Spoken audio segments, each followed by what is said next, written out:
Parole de Dieu quotidienne.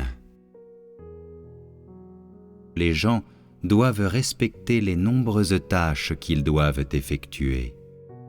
C'est ce que les gens doivent respecter et c'est ce qu'ils doivent réaliser. Que le Saint-Esprit fasse ce qui doit être fait par le Saint-Esprit. L'homme ne peut y jouer aucun rôle. L'homme doit se conformer à ce qui doit être fait par l'homme, ce qui n'a aucun rapport avec le Saint-Esprit. C'est seulement ce qui doit être fait par l'homme, et cela doit être respecté comme commandement, au même titre que la loi dans l'Ancien Testament doit l'être. Même si maintenant ce n'est pas l'ère de la loi, il y a encore beaucoup de paroles apparentées à celles qui ont été prononcées à l'ère de la loi et qui doivent être respectées. Ces paroles ne sont pas mises en pratique simplement sur la base de l'inspiration par le Saint-Esprit, mais au contraire, elles sont ce que l'homme doit respecter. Par exemple, tu ne porteras pas de jugement sur l'œuvre du Dieu concret. Tu ne t'opposeras pas à l'homme auquel Dieu rend témoignage. Devant Dieu, tu garderas ta place et ne seras pas dissolu. Tu dois être modéré dans ton discours, et tes paroles et tes actions doivent suivre les arrangements de l'homme auquel Dieu rend témoignage. Tu dois vénérer le témoignage de Dieu. Tu n'ignoreras pas l'œuvre de Dieu et les paroles venant de sa bouche. Tu n'imiteras pas le ton et les objectifs des déclarations de Dieu. Tu n'afficheras aucun comportement qui s'oppose ouvertement à l'homme auquel Dieu rend témoignage, et ainsi de suite. Voilà ce que chaque personne doit respecter. À chaque ère, Dieu précise de nombreuses règles qui s'apparentent aux lois et doivent être respectées par l'homme. Grâce à cela, il contraint le tempérament de l'homme et détecte sa sincérité. Prenez par exemple le commandement « Honore ton père et ta mère » du temps de l'Ancien Testament. Ces paroles ne s'appliquent pas aujourd'hui. À l'époque, elles ont simplement contraint certains tempéraments extérieurs de l'homme. Elles ont été utilisées pour démontrer la sincérité de la croyance de l'homme en Dieu et étaient une marque de ceux qui croyaient en Dieu. Bien que ce soit maintenant l'ère du règne, il y a encore beaucoup de règles auxquelles l'homme doit se conformer. Les règles du passé ne s'appliquent pas et aujourd'hui, il existe de nombreuses pratiques plus adaptées que l'homme peut mettre en œuvre et qui sont nécessaires. Elles n'impliquent pas l'intervention du Saint-Esprit et doivent être exercées par l'homme. À l'ère de la grâce, beaucoup de pratiques de l'ère de la loi ont été mises de côté parce que ces lois n'étaient pas particulièrement efficaces pour l'œuvre de cette époque.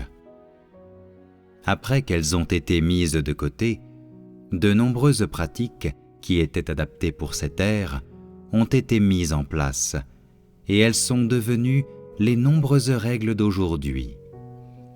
Lorsque le Dieu d'aujourd'hui est venu, ces règles ont été annulées et il n'était plus exigé qu'elles soient respectées.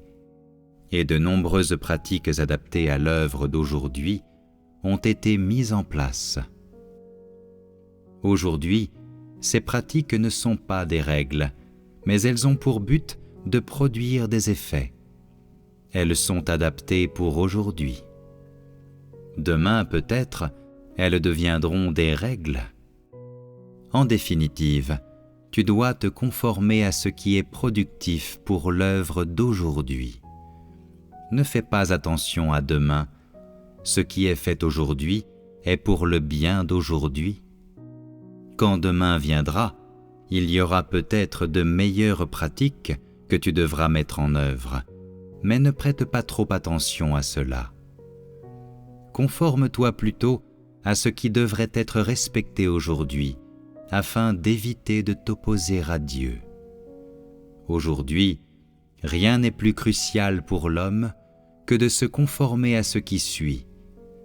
Tu ne dois pas essayer d'amadouer le Dieu qui se tient devant toi, ni lui dissimuler quoi que ce soit. Tu ne prononceras pas d'insanité, ni ne feras de déclarations arrogantes en présence de Dieu.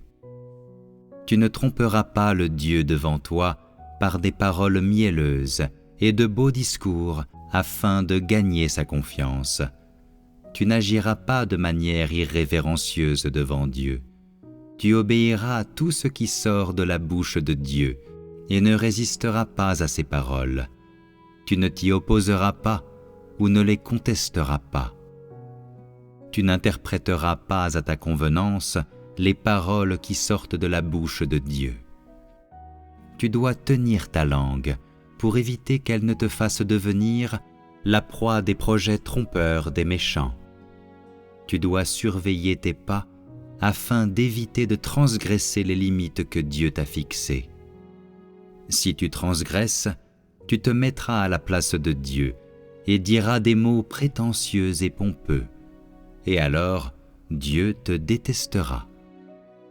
Tu ne répandras pas avec insouciance les paroles prononcées par Dieu, de peur que les autres ne se moquent de toi et que les démons ne se jouent de toi. Tu obéiras à toute l'œuvre du Dieu d'aujourd'hui.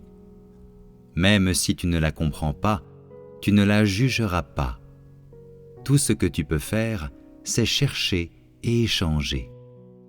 Nul ne doit transgresser la place originelle de Dieu.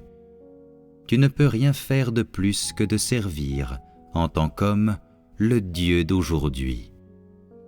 Tu ne peux pas enseigner, en tant qu'homme, le Dieu d'aujourd'hui. Le faire serait mal avisé. Personne ne peut se tenir à la place de l'homme auquel Dieu rend témoignage. Par tes paroles, tes actions et tes pensées intimes, tu occupes la position d'un homme. Cela doit être respecté. C'est la responsabilité de l'homme et personne ne devrait la modifier. Le faire violerait les décrets administratifs. Tous doivent s'en souvenir.